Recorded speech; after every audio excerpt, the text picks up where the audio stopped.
Right. அப்ப நாங்க கடைசியா நடந்த கிளாஸ்ல வந்து என்ன பார்த்திருந்தோம் அப்படின்னு சொன்னால், தெளிவாக விளங்கிக் கொள்ளணும். 2.3 தேர்ச்சி மட்டம் 2.3 சம்பந்தமா பார்த்திருந்தோம். அந்த 2.3ல வந்து சொல்லப்பட்ட விடயம் என்னன்னு சொன்னால், கேள்வி நிகழ்ச்சிய வரைவிலக்கணப்படுத்தி, விலை கேள்வி நிகழ்ச்சியை விளக்குறது. சரியா? அப்ப நெகிழ்ச்சின்னா என்னன்னு பார்த்திருந்தோம். அந்த நெகிழ்ச்சிய நாங்க 2 வகைகளாக வகைப்படுத்தியிருந்தோம். கேள்வி நெகிழ்ச்சி, நிரம்பல் நெகிழ்ச்சி அப்படின்னு சொல்லி. இந்த கேள்வி நெகிழ்ச்சிய நாங்க மேலும் 2 வகைகளாக வகைப்படுத்தியிருந்தோம். வருமானம் சார் கேள்வி நெகிழ்ச்சி, விலைசார் கேள்வி நிகழ்ச்சி, விலை குறுக்கு கேள்வி நிகழ்ச்சி அப்படின்னு சொல்லி. சரியா? அப்ப இந்த கேள்வி நெகிழ்ச்சி சம்பந்தமா பார்த்துட்டு, அத வந்து நாங்க 2 வகைகளின் மூலமா கணிப்பிடேன். விளங்கிச்சா? புள்ளி நெகிழ்ச்சி, வில் நெகிழ்ச்சி அப்படின்னு. அப்ப விலை கேள்வி நெகிழ்ச்சி அப்படின்றத வந்து நாங்க என்ன செய்யலும்டா, புள்ளி நெகிழ்ச்சி, வில் நெகிழ்ச்சியின் அடிப்படையில நாங்க என்ன செய்யலும்? கணிப்பிடுற முறைகள் இருக்குது. சரியா? அதே மாரி அதே மாரி நாங்க இந்த குணகப் பெறுமதியின் அடிப்படையாக கொண்டு இந்த கேள்வி நெகிழ்ச்சிய நாங்க என்ன செஞ்சிருந்தோம்? வகைப்படுத்தியிருந்தோம். எத்தன வகை என்று சொன்னால், மிக பிரதானமாக 5 வகைகளாக இந்த குணகப் பெறுமதியின் அடிப்படையாக கேள்வி நெகிழ்ச்சிய நாங்க என்ன செஞ்சிருந்தோம்? விளக்கிட்டு வந்தோம். அதுல முதலாவது வந்து பூரண நெகிழ்வற்ற கேள்வி அல்லது பூச்சிய விலைசார் கேள்வின்னா என்னன்னு பார்த்திருந்தோம். அதே மாரி 2வது வந்து நெகிழ்வுள்ள விலை கேள்வி நெகிழ்ச்சி அல்லது ஒன்றுக்கு கூடிய விலை கேள்வி நிகழ்ச்சின்னா என்னன்னு பார்த்திருந்தோம். அதே மாரி 3வது விடயம் தான் பார்த்திருந்தோம். நெகிழ்வற்ற விலை கேள்வி நிகழ்ச்சி அல்லது ஒன்றுக்கு குறைந்த விலை கேள்வி நிகழ்ச்சி அப்படின்னு சொல்லி போட்டு, ஆ நாங்க 3வது விடயமா பார்க்க வேண்டியது இன்றைக்கு. அந்த 2 விடயத்த தான் பார்த்தோம். நாங்க 3வது வந்து பார்க்க வேண்டிய இன்றைக்கு உள்ள கிளாஸ்ல வந்து ஸ்டார்ட் பண்ணிட்டு போ வேண்டியதுன்னு சொன்னால், இந்த 3வது நிகழ்ச்சியில 3 வகையில 3வது நிகழ்ச்சி தான் என்னன்னு சொன்னா, நெகிழ்வற்ற விலை கேள்வி. நெகிழ்வற்ற விலை கேள்வி அல்லது ஒன்றுக்கு குறைந்த சரியா? ஒன்றுக்கு குறைந்த விலைசார் கேள்வி நிகழ்ச்சி அப்படின்னா என்னன்னு பார்க்க போறோம். சரியா? பிஇடி வந்து 1க்கு குறைவா காணப்படும். பிஇடி 1க்கு குறைவா காணப்படும். அப்ப பிஇடி 1க்கு குறைவா காணப்படுறது அல்லது நெகிழ்வற்ற விலை கேள்வி அப்படின்னு சொன்னா நல்லா தெளிவாக விளங்கிக் கொள்ளணும். என்ன விஷயம்னு சொன்னா, ஒரு குறிப்பிட்ட ஒரு காலப்பகுதியில கேள்வியை தீர்மானிக்கிற ஏனைய காரணி. கேள்வியை தீர்மானிக்கிற ஏனைய காரணி அப்படின்னு சொன்னா, விலை தவிர்ந்த ஏனைய காரணி. அந்த விலை தவிர்ந்த ஏனைய காரணிகள் வந்து எப்படி இருக்கும்னு சொன்னா, நிலையாக இருக்கும். அப்படி மாறாத நிலையில, நிலையாக இருக்கிற டைம்ல குறித்த பண்டத்தின் விலை மாற்றம் ஈகிறதானே. விளைஞ்ச சொல்றது. இந்த விலை மாற்றத்திற்கும் விலை மாற்ற வீதத்த விட விலை மாற்ற வீதத்த விட அதின் கேள்வி தொகை மாற்ற வீதம் எப்படி இருக்கும்னு சொன்னா, கியூடி மாற்ற வீத எப்படி இருக்கும்னு சொன்னால், குறைவாக காணப்படும். சரியா? குறைவாக அதாவது சிறியதாக காணப்படும். சிறியதாக காணப்படும். அப்படி காணப்படுறத தான் நாங்க என்ன சொல்றோம்னு சொன்னால், நெகிழ்ச்சியற்றது, நெகிழ்வற்ற விலை கேள்வி. சரியா?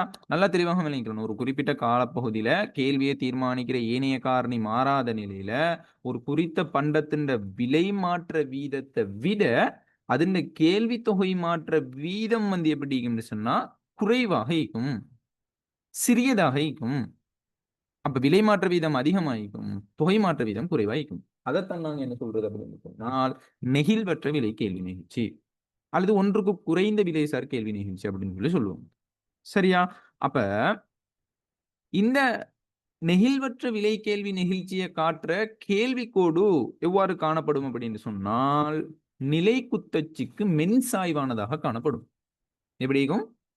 நிலை குத்தச்சுக்கு மென் சாய்வானதாக இருக்கும். விளைஞ்ச சொல்றது. அப்ப நிலை குத்தச்சுக்கு மென் சாய்வானதாக இருக்கும் அப்படின்னு சொன்னா, இவ்வாறு காணப்படும். சரியா? இந்த கேள்வி கூடத்தான் நாங்க என்ன பேர் சொல்லி அழைப்போம்னு சொன்னா, நெகிழ்வற்ற விலை கேள்வி நிகழ்ச்சி. இந்த நிலை குத்து அச்சுன்னு சொன்னா இந்த இது. விளைஞ்ச சொல்றது. கிடை அச்சுன்னு சொன்னா இது. இந்த நிலை குத்து அச்சுக்கு இன்னொரு பெயரும் சொல்லிரும், விலை அச்சு அப்படின்னு சொல்லிரும். இதுல தானே நாங்க விலைய காட்டுவோம். இதுல தானே தொகைன்னு காட்டுவோம். அப்ப தொகை அச்சுன்னும் சொல்லலாம். கிடை அச்சுன்னு சொன்னாலுமோ, தொகை அச்சுன்னு சொன்னாலுமோ ஒன்றுதான். அந்த அடிப்படையில கேள்விகள் உங்ககிட்ட கேட்கப்படும். அதே மாரி நிலை குத்து அச்சுன்னாலுமோ, விலை அச்சுன்னாலுமே ஒன்றுதான். விலை அச்சுக்கு மென் சாய்வாக அல்லது நிலை குத்தச்சுக்கு மென் சாய்வாக அப்படின்னு 2 கருத்தையும் சொன்னாலுமே ஒரே விடயத்தை தான் குறித்து நிக்க போகுது. சரியா? ரைட். இப்ப இதுல வந்து பாருங்க. விலை வந்து ரூ. 20 இருந்து 10 ரூபாயா குறைவடைகிற டைம்ல அதுண்ட தொகை வந்து குறைவடைகிற வீதம் எப்படி இருக்குது? கோஷினி சொல்லுங்க பாப்போம். விலை குறைவடைகிற வீதத்தை விட அதுண்ட தொகை அதிகரிக்கிற வீதம் எப்படி இருக்குது? எப்படி இருக்குது? குறைவாக இருக்குது. இப்ப 100ல இருந்து 125 ஆகுது. 125 ஆகுது. அப்ப நல்லா விளங்கிக் கொள்ளணும். என்ன விஷயம் என்று சொன்னா நல்லா தெளிவாக விளங்கிக் கொள்ளணும். விலை மாற்றத்தை விட மாற்றம் அதுக்கு மாற்றம் என்று சொன்னால் விளங்கிக் கொள்ளணும் என்னண்டா குறைவாகவும் இருக்கலாம் குறைகிறதாகவும் இருக்கலாம் அல்லது அதிகரிப்பாகவும் இருக்கலாம். விளைஞ்சவங்க சொல்றேன். இப்ப இந்த 20ல இருந்து விலை 10ஆக குறைவடைகிற டைம்ல அதன் தொகை வந்து 100ல இருந்து 125 அதிகரிக்கும். அப்ப விலை மாற்றத்தை விட தொகை மாற்ற வீதத்தை தான் நாங்க பார்க்கணும். அந்த வீதம் வந்து எப்படி இருக்குதுன்னு சொன்னா குறைவாக காணப்படுது இந்த தொகை மாற்ற வீதம்.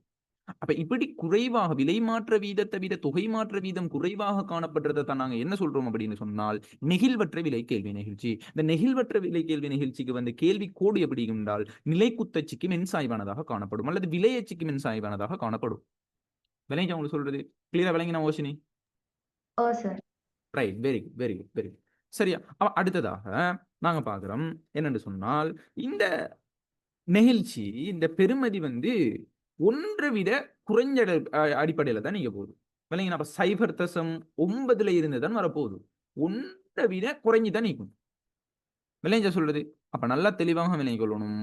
ஒன்றை விட குறைந்துதான் காணப்படும் இந்த விலை கேள்வி நிகழ்ச்சி இந்த பெருமானம் நெகிழ்வற்ற விலை கேள்வி நிகழ்ச்சிக்கு நெகிழ்வற்றது. இது இந்த உதாரணத்தின் வச்சே நாங்க அந்த கணக்கு செஞ்சு பார்ப்போமே. எப்படி இப்ப PED கண்டுபிடிக்கிறதுக்கான சமன்பாடு என்ன? PED கண்டுபிடிக்கிறதுக்கான சமன்பாடு என்ன? சொல்லுங்க பாப்போம். டெல்டா QDயின் கீழ அதே மாதிரி டெல்டா P தர பிரைஸின் கீழ QD. ரைட். இப்ப இந்த டெல்டா QD நீங்க சொல்லுங்க பாப்போம். டெல்டா QD எவ்வளவு?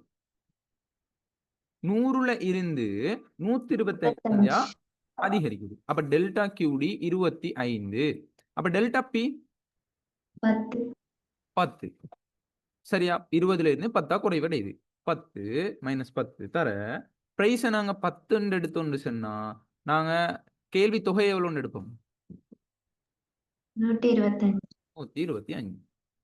125. சரியா? இது ரெண்டையும் பெருக்கி பாருங்க. சரியா? சுருக்கி பாருங்க. எப்படி வரும்டா இதுக்குள்ள 5 முறைக்கும் இதை சுருக்கினா 2 முறை வரும். அப்ப எப்படி வரும்? 0.-0.2 அப்படின்னு வரும். விளைஞ்ச உங்களுக்கு சொல்றது ரைட். அப்ப ஒன்றை விட குறைவானதாக காணப்படுது. அப்ப ஒன்றை விட குறைவானதாக காணப்பட்ட விலை கேள்வி நிகழ்ச்சிக்கு வந்து பேர் என்னன்னு சொன்னா நெகிழ்வற்ற விலை கேள்வி நிகழ்ச்சி. அப்ப நெகிழ்வற்ற விலை கேள்வி நிகழ்ச்சிக்கு வந்து கேள்வி கோடு எப்படி இருக்கும்? நிலை குத்தச்சிக்கு மென்சாய்வானதாக காணப்படும் அல்லது விலையச்சிக்கு மென்சாய்வானதாக காணப்படும். அப்ப நெகிழ்வற்ற விலை கேள்வி நிகழ்ச்சினா என்ன? ஒரு குறிப்பிட்ட காலப்பகுதியில கேள்வியை தீர்மானிக்கிற ஏனைய காரணிகள் மாறாத நிலையில ஒரு குறிப்பிட்ட பண்டத்தின் விலை மாற்ற வீதத்தை விட அதன் கேள்வி தொகை மாற்ற வீதம் வந்து சிறியதாக காணப்படும். சரியா? அது வந்து நீங்க என்ன செய்யணும்? தெளிவாக விளங்கிக் கொள்ளணும்.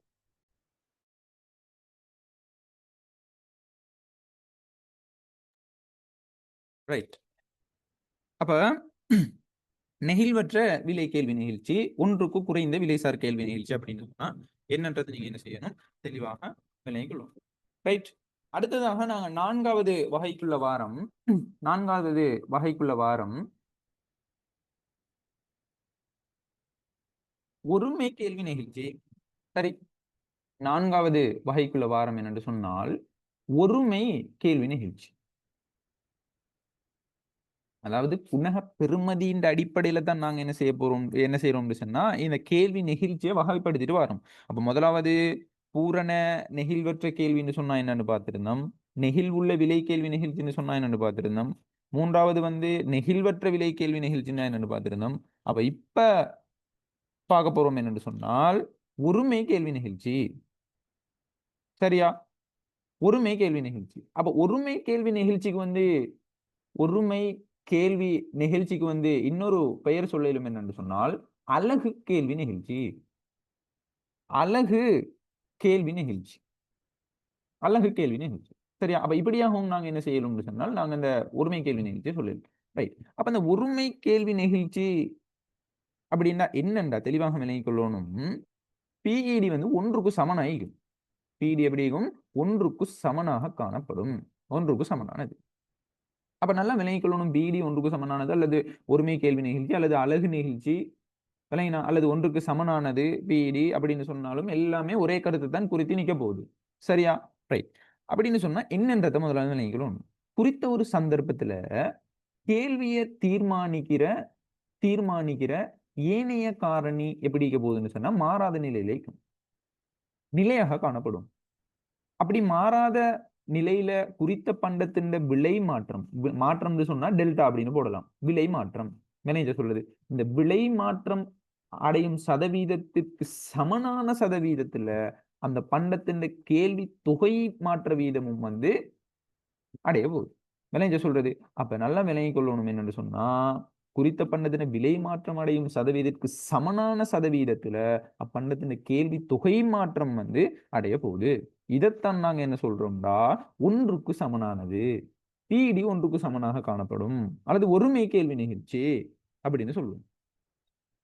விளைஞ்சா அவங்க சொல்றது ஒருமை கேள்வி நிகழ்ச்சி. அப்ப ஒருமை கேள்வி நிகழ்ச்சின்னு சொன்னா ஒரு குறித்த பண்ணத்தின கேள்வியை தீர்மானிக்கிற ஏனைய காரணிகள் நிலையாக காணப்படும். விலை தவிர்ந்த ஏனைய காரணிகள் நிலையாக காணப்படும். அப்ப குறித்த பண்ணத்தின் விலை மாற்றம் அடையும் சதவீதத்திற்கு சமனான சதவீதத்துல அப்பண்டத்தின் கேள்வி தொகை மாற்றம் அடைய போகுது.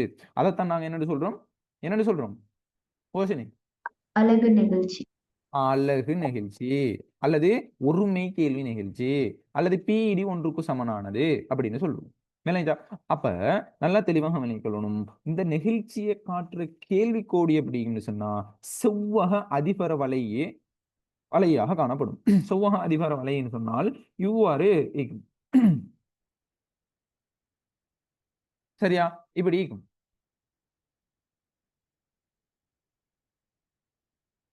சரி. அப்ப இந்த கேள்விக்கோட்டுள்ள அமைந்துள்ள எந்த ஒரு புள்ளியிலும் வந்து நெகிழ்ச்சி வந்து 1க்கு சமனாக தான் காணப்படும். எந்த ஒரு புள்ளியை நாங்க எடுத்தாலும் அந்த அதன் நெகிழ்ச்சி வந்து 1க்கு சமனாக காணப்படும் அப்படின்றத நீங்க என்ன செய்யணும் தெளிவாக விளங்கிக் கொள்ளணும். சரியா? அப்ப கேள்விக்கோட்டின் மீதுள்ள எந்த ஒரு புள்ளிக்கும் உரிய விலை தொகைக்குமான பெருக்கமாகிய நுகர்வோண்ட செலவு உற்பத்தியாளர் வருமானம் அல்லது நுகர்வோண்ட செலவு உண்டாலுமோ உற்பத்தியாளர் அந்த வருமானம் என்றாலும் ஒன்றுதான். அது வருமானம் மாற்றமின்றி இருக்கும். விளைஞ்ச சொல்றது அதுவும் இல்லையாதான் இருக்கும். விளைஞ்ச அப்ப பியையும் இந்த கியூடியையும் பெருக்க வாரது எந்த புள்ளியில இருந்தாலும் அதோட மாற்றம் இல்லாம தான் இருக்கும். அதாவது நுகர்வோண்ட வருமானம் அல்லது என்னது நுகர்வோண்ட வருமானம் அல்லது உற்பத்தியாளர் நுகர்வோண்ட வருமானமா உற்பத்தியாளர் வருமானம் அல்லது நுகர்வோண்ட செலவு. நுகர்வோன் செலவழிச்சா தானே உற்பத்தியாளருக்கு வருமானம் விளைஞ்ச உங்களுக்கு சொல்றது. அப்ப நல்லா தெளிவாக விளங்கிக் கொள்ளணும். உற்பத்தியாளரோட வருமானமும் நுகர்வோண்ட செலவும் வந்து எந்த புள்ளிலையும் வந்து மாறாமைக்கும் அப்படின்னு சொன்னா உதாரணமா நாங்க இதுக்கு 20ல இருந்து 10ஆக விலை குறைவடைகிற டைம்ல கேள்வி தொகை வந்து நடக்குதுன்னு சொன்னா 100ல இருந்து 200 அதிகரிக்குது. 200 என்ன செய்யுது அதிகரிக்குது. அப்ப நீங்க சொல்லுங்க பாப்போம். இது வந்து ஏன்ற சந்தர்ப்பம், இது வந்து பீன்ற சந்தர்ப்பம் எடுமே. இது வந்து ஏ, இது பி. அப்ப 10 ரூபாய் விலையில நுகர்வோண்ட வருமானம் எவ்வளவு ஆகும்? 10 ரூபாய் விலை 10 தர 200 எத்தனை வரும்? 2000. விளைஞ்ச சொல்றது 2000. அதே மாதிரி பி விலை 20 ஆகுற டைம்ல நுகர்வோண்ட வருமானம் எவ்வளவு? 100 வரும். இது வந்து நான் கேட்கல, அதாவது கியூடிய கேட்கல, நான் கேட்கிறேன் நுகர்வோண்ட வருமானத்தை கேட்கிறேன். நுகர்வோண்ட வருமானம் எப்படி காண்றது? இந்த விலையையும் இந்த கேள்வி தொகையையும் பெருக்க வாரது. இந்த விலையையும் கேள்வி தொகையும் பெருக்க வருது. அப்ப விலையையும் முதலாவது என்ற சந்தர்ப்பத்துல வந்து விலையையும் கேள்வி தொகையும் வந்து பெருக்கினோம் 2000 வந்துச்சு. அதே மாதிரி பீன்ற சந்தர்ப்பத்துல விலையையும் கேள்வி தொகையும் பெருக்கினா எத்தனை வரும்? எத்தனை வரும்? 20 தர 100. 20 தர 100. 2000 சார். 2000. சரியா? 2000. அப்ப பாருங்க, ஏன்ற சந்தர்ப்பத்திலையும் பீன்ற சந்தர்ப்பத்திலையும் நுகர்வோன்ற செலவு அல்லது உற்பத்தியாளர் வருமானம் அப்படின்றது வந்து மாறாம இருக்குது. இது வந்து இந்த ஒருமை கேள்வி நிகழ்ச்சியில அல்லது அழகு கேள்வி நிகழ்ச்சியில காணப்படுற ஒரு பண்பு. ஒரு பண்பு. எப்படியான பண்பு? எப்படியான பண்பு? அதாவது அதாவது எந்த புள்ளிலையும் நுகர்வோண்ட வருமானம் அல்லது உற்பத்தியாளர் சாரி நுகர்வோண்ட செலவு அல்லது உற்பத்தியாளர் வருமானம் அப்படின்றது வந்து மாற்றமின்றிக்கும். அப்போ உங்கள்ட்ட வந்து ஒரு எம்சிக்கு கேள்வி ஒன்று கேட்க போறான். எப்படி கேட்க போறான்னு சொன்னால், நுகர்வோண்ட செலவு அல்லது உற்பத்தியாளர் வருமானம் அப்படின்றது வந்து எந்த நெகிழ்ச்சியில மாற்றமின்றிக்கும் அப்படின்னு சொல்லி ஒரு கேள்வி ஒன்று கேட்டுட்டு முதலாவது ஆன்சரை தாரான். ஒன்றுக்கு கூடிய கேள்வி நிகழ்ச்சி. சரியா பிள்ளையா? இல்ல இந்த சார். ஆன்சர் இல்ல. ரெண்டாவது ஆன்சர் தரான் ஒருமை கேள்வி நிகழ்ச்சி. சரியா பிள்ளையா? சரி. சரி. அப்ப இப்படியான கேள்விகள் எடுக்கிறதுக்கும் வந்து உங்களுக்கு சான்சஸ் இருக்குது. அப்ப தெளிவா வந்து இந்த நோட்டுகள் எல்லாம் வந்து தெளிவா இந்த தேரியை விளங்கிக் கொள்ளணும். என்ன விஷயம், ஏன் வருது, எப்படி வருது, எதற்காக வருது, என்ன காரணம் அப்படின்றத தெளிவா நீங்க என்ன செய்யணும்? விளங்கிக் கொள்ளணும். சரியோ? ரைட். அதே மாதிரி அடுத்ததாக வாரம் இந்த கேள்வி கோட்டின் மீது உள்ள எந்த ஒரு புள்ளியும் வந்து புள்ளிக்கும் உரிய அந்த இந்த புள்ளியாகலாம் எந்த புள்ளியாக இருந்தாலுமே நாங்க நுகர்வோண்ட செலவும் உற்பத்தியாளர் வருமானமும் வந்து சேமா தான் இருக்கும் அப்படின்றது வந்து உங்களுக்கு தெரியும். அதே மாதிரி இப்ப இதை வந்து ஒன்றுக்கு சமனானதா இல்லையான்றதை வந்து நாங்க கணக்கின் மூலமா நாங்க செக் பண்ணி பார்ப்போம். சரியா? அப்ப பிஇடிக்கான சமன்பாடு என்ன? டெல்டா கியூடியின் கீழே டெல்டா பி தர பியின் கீழே கியூடி.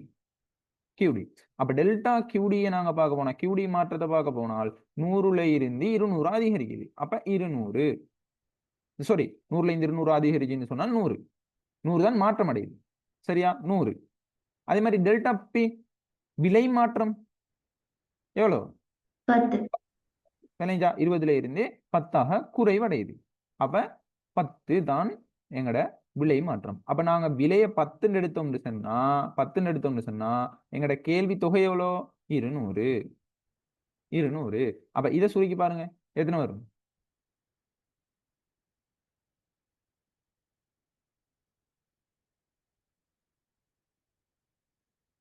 எத்தனை வரும்? 0.5 வருது. 0.5 வருது.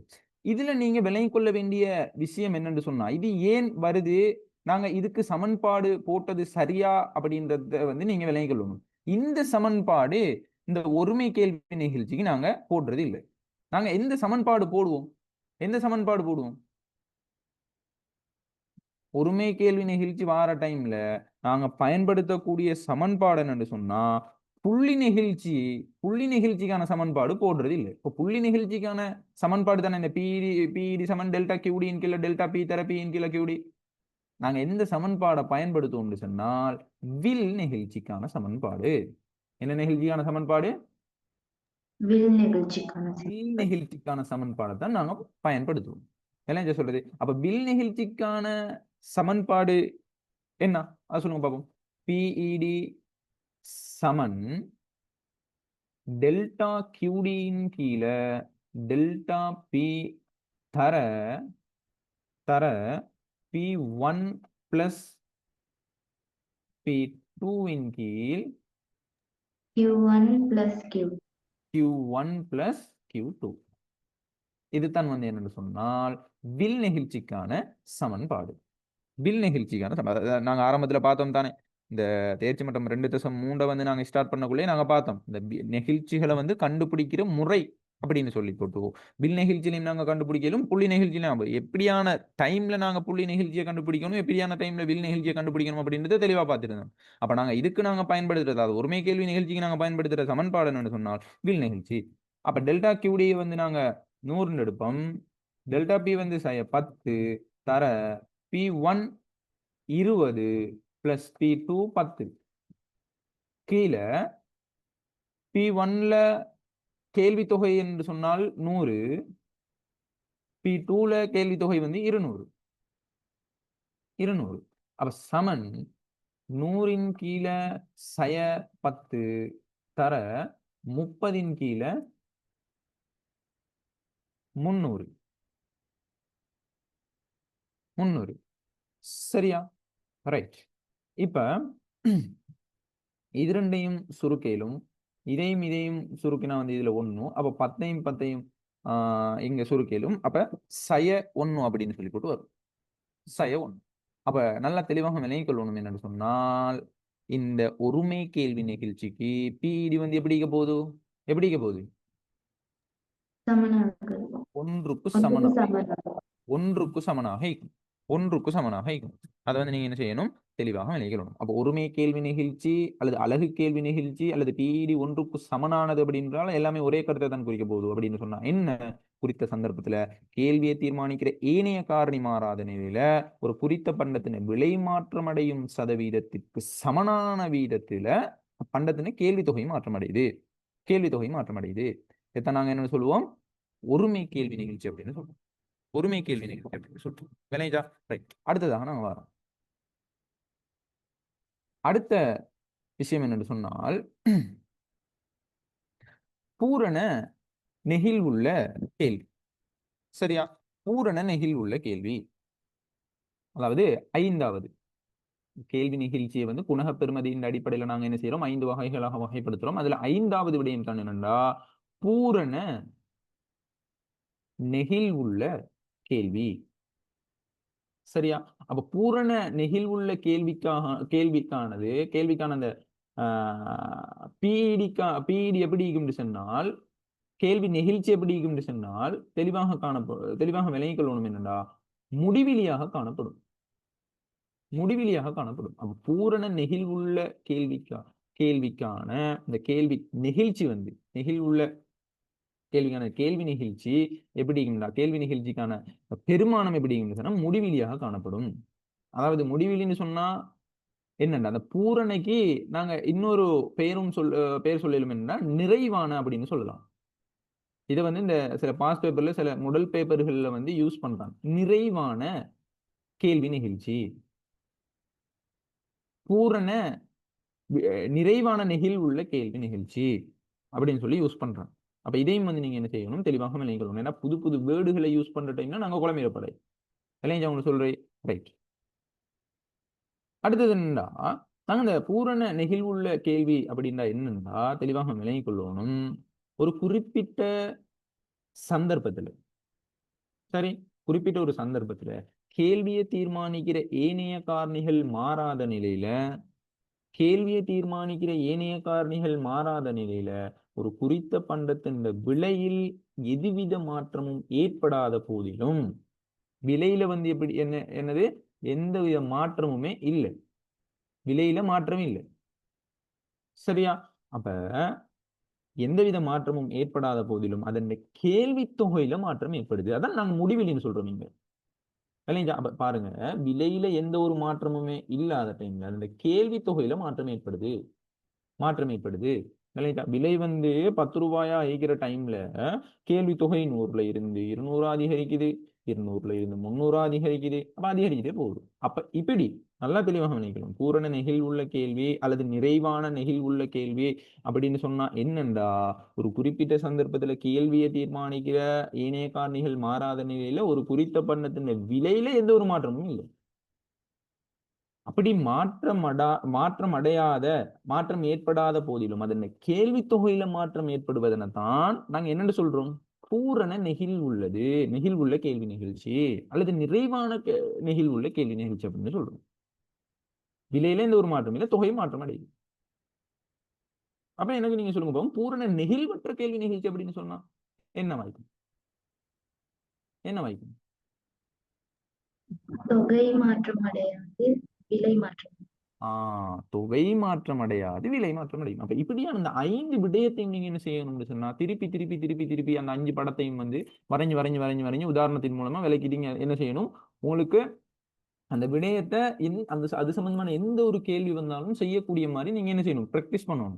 நாங்க ஒரு விஷயத்தை வந்து இப்ப படிச்சு தர டைம்ல ரைட் இதுதான் விஷயம், பூரண நெகிழ் உள்ளதுன்னா இப்படி, பூரண நெகிழ்வற்றதுன்னா இப்படி வரும், என்ன காரணம், அப்ப உதாரணத்தின் மூலமா விளக்குறது. அப்ப உங்களுக்கு வந்து நாங்க தேரிய விளங்குற முறையில அப்படி விளங்கல்லாட்டி நீங்க கேள்வியை கேட்டு நீங்க என்ன செய்யலும், விளங்கிக் கொள்ளலும், விளங்கிட்ட சொல்றது. ஆனா அதை தக்க வச்சு கொள்றது அப்படின்றது வந்து உங்களோட கையில தானே இருக்குது. அதை தக்க வச்சு கொள்றதுக்கு நீங்க என்ன செய்யணும், அதை திருப்பி திருப்பி திருப்பி திருப்பி வந்து படிக்கணும், ரிவிஷன் பண்ணணும். விளங்கிச்சா? கட்டாயம் ரிவிஷன் முக்கியம். சும்மா ரைட் இது விளங்கிட்டு தானே, சின்ன ஒரு விஷயம் தானே அப்படின்னு விட்டீங்கன்னு சொன்னா அதுக்கு பிறகு ரிவிஷன் பண்ற டைம் உங்களுக்கு அந்த விஷயத்தை பிடிச்சு கொள்றதுக்கு கொஞ்சம் கஷ்டமாயிக்கும்.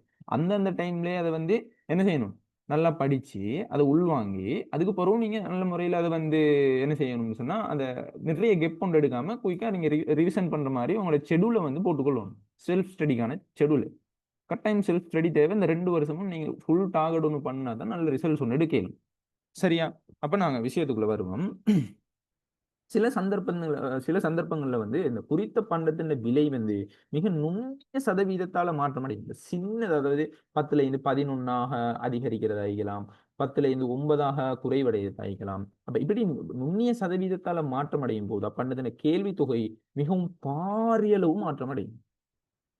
சரிங்களா? இப்ப 10ல இருந்து 9ஆக குறைவடைகிற டைம்ல அதன கேள்வி தொகை இப்ப 100ல இருந்து 200 அதிகரிக்கிறது, 250 அதிகரிக்கிறது. விளைஞ்ச சொல்லுது. அப்ப இதுவும் வந்து பூரண நெகிழ் உள்ள கேள்வி நிகழ்ச்சியை தான் நாங்க சொல்றோம். விளங்கிட்டா? அப்ப இப்படி 2 முறையிலையும் நீங்க விளங்கிக்கொள்ளணும். அதாவது பூரண நெகிழ் உள்ள கேள்வி அப்படின்னு சொன்னா என்னது, விலை மாற்றம் அடையாத சந்தர்ப்பத்துல அதன கேள்வி தொகையில மாற்றம் ஏற்பட்டுருது, ஏனைய காரணம் மாறாத நிலையில. விளங்கிட்ட சொல்றது. அப்ப இப்படியும் நாங்க சொல்லிடுவோம். என்னது, ஒரு சின்ன ஒரு சதவீதம் ஒன்று மாற்றம் ஏற்பட்டுச்சுன்னு சொன்னா அது இந்த கேள்வி தொகையில பாரிய ஒரு மாற்றம் ஒன்று ஏற்படும். இதை நாங்க என்ன செய்வோம், பூரண நெகிழ் உள்ள கேள்வி அப்படின்னு சொல்லலாம். சரியா? அப்ப இந்த நிகழ்ச்சியை வந்து காட்டுறதுக்கான கேள்வி கோடு எப்படி என்றால் கிடையச்சிக்கு சமாந்தரமாக இருக்கும். இந்த கிடையச்சி இதைத்தான் நாங்க கிடையச்சின்னு சொல்லுவோம், அல்லது தொகையச்சி அப்படின்னு சொல்லுவோம். கிடையச்சின்னும் யூஸ் பண்ணலாம், தொகையச்சின்னும் யூஸ் பண்ணலாம். அந்த கிடையச்சிக்கு சமாந்தரமாக காணப்படுது. சமாந்தரமாக காணப்படுது. என்னது, இந்த கேள்வி கோடு அப்படின்றது. எதுக்கான கேள்வி கோடு? பூரண நெகிழ்வுள்ள கேள்வி நெகிழ்ச்சிக்கான கேள்வி கோடு. சரியா? அப்ப கேள்வி கோட்டுன எந்த ஒரு புள்ளிலையும் வந்து கேள்வி நெகிழ்ச்சி முடிவிலியாகத்தான் காணப்படும். முடிவிலியாகத்தான் காணப்படும் அப்படின்றது வந்து நீங்க என்ன செய்யணும், தெளிவாக விளங்கிக் கொள்ளணும். சரியோ? ரைட். அதே மாதிரி இப்படியான இந்த நெகிழ்ச்சி வந்து நிறைப்போட்டி சந்தையில விற்பனை செய்யப்படுற பூரண பதிலீட்டு பண்டங்களுக்கு தான் காணப்படும் அப்படின்றது வந்து நீங்க என்ன செய்யணும், தெளிவாக விளங்கிக் கொள்ளணும். பூரண பதிலீட்டு பண்டங்களுக்கு தான் இந்த நெகிழ்ச்சி வந்து காணப்படுது. சரி, அப்ப உலக சந்தையில ஏற்றுமதி இறக்குமதி பொருட்களுக்கும் வந்து இந்த ஏற்றுமதி இறக்குமதி பொருட்களுக்கும் வந்து இந்த பூரண நெகிழ் உள்ள கேள்வி வந்து காணப்படும். அப்ப பூரண பதிலீட்டு பண்டங்களுக்கும் காணப்படும், ஏற்றுமதி இறக்குமதி பொருட்களுக்கும் காணப்படும். உதாரணங்கள் கேட்கிற டைம்ல நீங்க இதை என்ன செய்யணும், கொடுக்க இயலும். சரியா? அப்ப நாங்க இந்த உதாரணத்தின் அடிப்படையில நாங்க என்ன செய்ய போறோம்னா ஒரு கணக்கொண்ட செஞ்சு பார்ப்போம். என்னது, பிரைஸ் வந்து 10ஆ தான் நீக்குது. 2 சந்தர்ப்பத்தை நாங்க எடுத்தால் அதே மாதிரி கியூ கியூடி, அதாவது கேள்வி தொகை 10 ஆகிற டைம்ல 100, அதாவது கேள்வி தொகை மாற்றம் அடைஞ்சாலும் அந்த விலை வந்து 10ஆ தான் காணப்பட போகுது. 10ஆ தான் காணப்பட போகுது. அப்ப நாங்க இதுக்கான சமன்பாடு நாங்க எடுத்துக்கொண்டால் பிஇடி சமன், சரி, பிஇடி சமன் புள்ளி நெகிழ்ச்சியை நாங்க பயன்படுத்துவோம். கியூடியின் கீழ டெல்டா பி தர பியின் கீழ் கியூடி. கியூடி சரி. அப்ப டெல்டா கியூடி வந்து இங்க எத்தனை, 100ல இருந்து 200 அதிகரிச்சுன்னு சொன்னா டெல்டா கியூடி எத்தனை, 10, 100. 100, 100. சரியா? அப்ப டெல்டா பி வந்து இதுல மாற்றம் ஒன்று இல்லை தானே, அப்ப 0 தர விலை நாங்க 10ன்னு எடுத்தோம்னு சொன்னா இங்க 100 வரும். சோ இதையும் மெட்டேலும் இதையும் மெட்டினா முடிவிலிந்து வரும். என்ன சொல்றது, முடிவிலிந்து வரும் ஆன்சர்.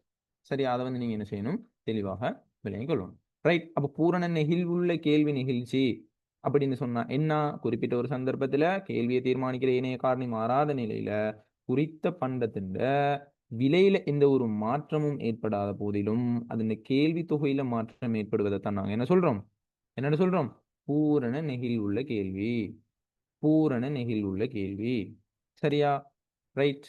இது கிளியரா வேணும்னா அந்த பூரண நெகிழ்வுள்ள கேள்விக்கு இன்னொரு பேர் சொன்னேன் என்ன, நிறைவான நெகிழ்வுள்ள கேள்வி. இந்த பூரணைக்கு இன்னொரு பேர் என்ன, நிறைவான.